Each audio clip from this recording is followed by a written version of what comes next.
might surprise some people. I'm going to take the Raptors. Why would that surprise you? I'm taking them big.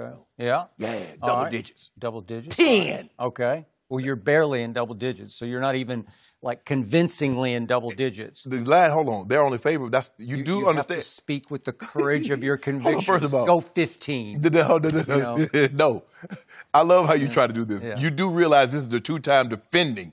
Double digits by 10. 10. Okay. That's double. Is that double digits? Barely qualified. Yeah. Okay. Okay.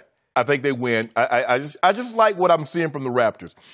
What I've seen over the last 3 games, Van Fleet, Norman Powell, Serge Ibaka, this is the kind of production that they got in the last 3 games that they had gotten all year. This would explain why when Kawhi Leonard sat down 22 games, they were still able to go 17-5. So that lets you know that this is a very good bench team. So maybe he's being a little overrated? Is that possible? No. Well, you just threw the stat out there. 17-5 is pretty great, right? But he's been unbelievable. He's been everything it's advertised. He's been better than advertised. Until the fourth quarter. Go ahead.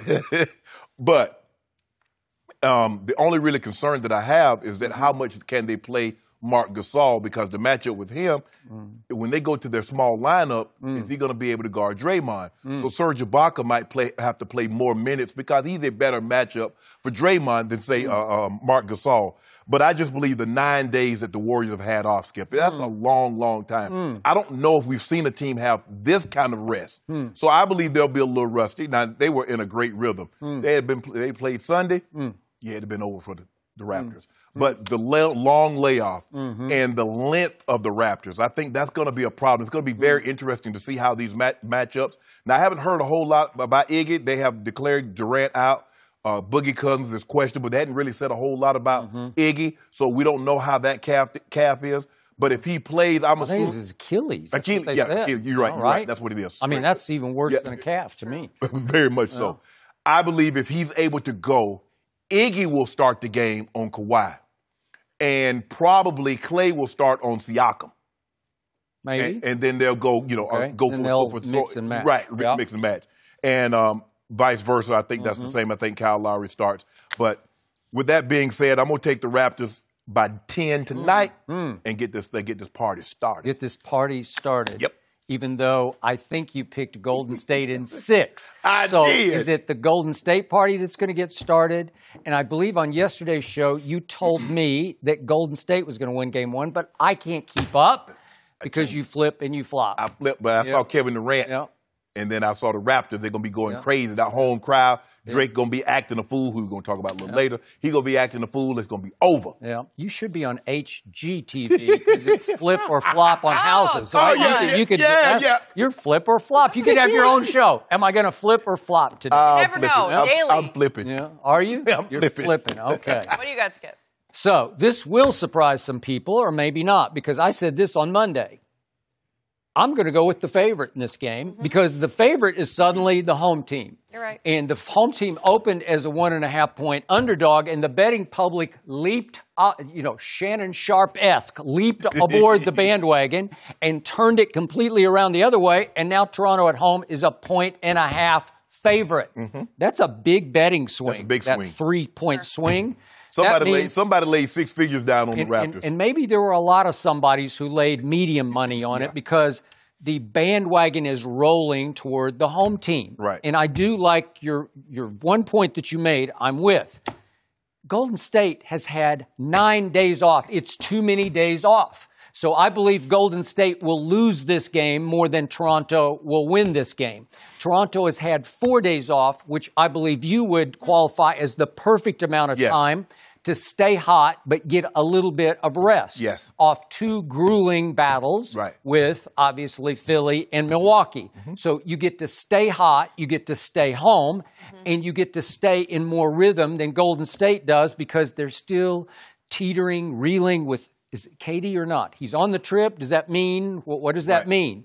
And by the way, I'm going to throw this subplot out there because the plot is going to thicken tonight if the Raptors do take care of business at home, because all of a sudden I think KD is going to come into some play for Game 2. He's there. I have no idea how hurt he is because I don't think anybody has any idea. Right. But the pressure will mount for him to play game 2 because you just said get the party started. Well, what if the party rolls into game 2 and Toronto wins that game? You know what happens? It's hard to go home down 0-2 it is very and hard. not panic. Have a little bit of panic depending on how the games go, how dominating it appears that Toronto is. Right. Well, I think Kevin Durant is going to come back into play hugely, even starting in game 2. You might be right, Skip, because we haven't seen this team be down 0-2. This is only the second time in this playoff run of theirs, the 5 straight championships, that they've not had home court. This series and Houston last year. Only twice. Let that sink in for a second. So they're in uncharted territories, especially in the finals. So we don't know, because normally they get at home, Oracle gets the rolling, and they normally blow people out, with the exception of that first game where they had to go to overtime. Steve Kerr first year there with the Cavaliers. All the other game ones have been wipeouts. I got it. So, big picture, I'm going to stick with, again, my pick was I got Golden State in 7 in the big picture. You got Golden State in 6. Okay, I'm going in 7. I think it's going to be a roller coaster, all-time classic of a series. Up and down, back and forth, and I'll go right on record. I believe Golden State will win game 2. But game 1, here's why they're going to win it. And it's not going to be all because of number 2. I'm sure he will play pretty well. I'm going to give you pretty well. I also think he's been overrated, shaky in a bunch of fourth quarters. So I don't trust him in the fourth quarter tonight. And the new closer for this team has come back to life, and that is Fred VanVleet. He closed for them all year. Trust me on that. I watched him a lot. And once they got their child delivered and he got the heat off him, the pressure off him, and he refocused on basketball, he was their closer. He was their closer in game 6 the other night. Man, he had some big shots, but you know who had the ball. Claw had it. Claw scored 2 baskets. One fast break dunk that was just unstoppable. That made it, and a lucky 3. That's what he did in the fourth quarter. Period. End of Toronto erupted. Okay. So this is my point about Toronto that people are completely missing.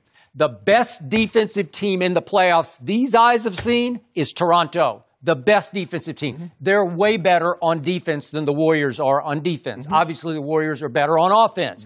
But they have the antidote to the Warriors' offense because this team, again, I'm going to say it one more time. You have 2 former defensive players of the year in number 2 in Gasol. And number 2 won it twice. So you have 3 trophies on your side, right?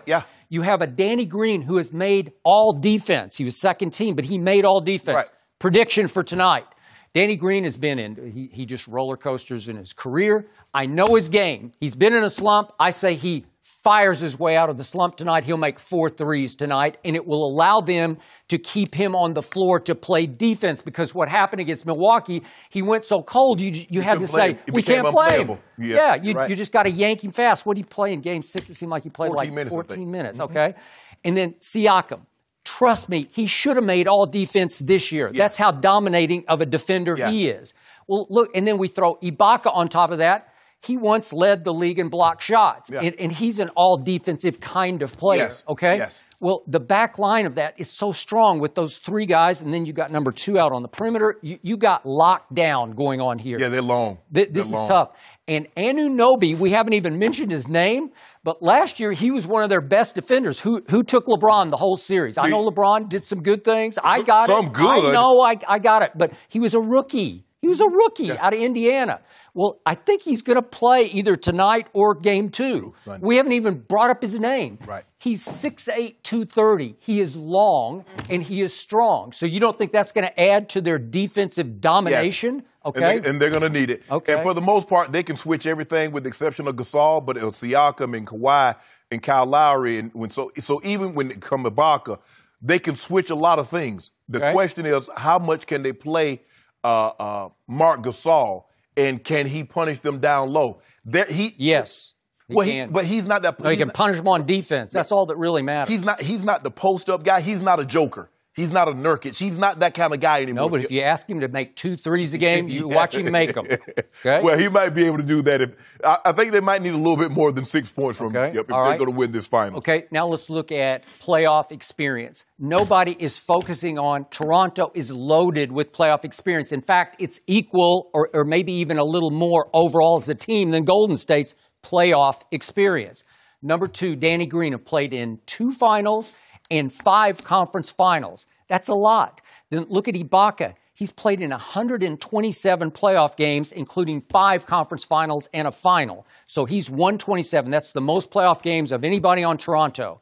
Who's the most on the other team? It's Iggy, who's 139. Well, he's barely ahead of Ibaka, right? Right. Okay, so are you sure that look at Gasol. He's played in 77 playoff games in a conference final. Well, Skip, you got experience everywhere. You do, but as you know, as you go further along in the playoffs, there's different levels to this. You know, the first round, the second round, and you got the conference finals, and then you got the finals. Now, this is where the Golden State Warriors make their hay. Down the stretch, if you look at the games, you look at Houston, you look at Portland, the last 3 to 5 minutes, their execution was flawless, offensively and defensively.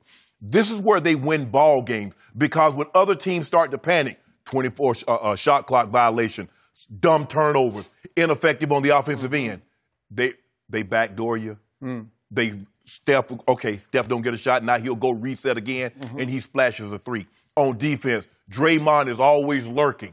You might not see him, but there all of a sudden out of nowhere, he blocks a shot. He alters a shot. Clay will step in and take a charge. You talk about defense. Clay plays some defense, too. Draymond, now, they're a different team. They're not as long because KD is out. They're not as active defensively once KD leaves the core. Draymond takes on more of an onus of doing all things. Okay. But I'll still take Toronto on defense. I'll take them over Golden State. Well, Thank you for watching. You can subscribe here to get the latest from the show, and be sure to check out more of the best clips from Undisputed, or go watch a few other segments from our other shows on FS1.